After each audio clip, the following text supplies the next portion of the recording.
হে বান্দারগণ, আমাকে ভয় করো। ইত্তাকুল্লাহ, আমাকে ভয় করো।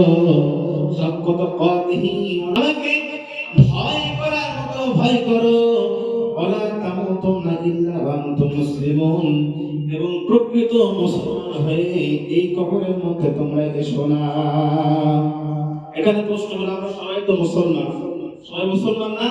কিন্তু প্রকৃত মুসলমান কাকে বলে? যারা মুসলমান, যারা মুসলিম, যারা ইমানদার দাবি করে, তারা কি কখনো সুদ খেতে পারবে? ঘুষ খেতে পারবে? পারবে না। সেই জন্য যারা ইমানদার, যারা মুমিনদার, যারা মুত্তাকি, যারা দিনদার, তারা কখনো ঘুষ খেতে পারবে না। তারা কখনো ঘুষ খেতে পারবে না।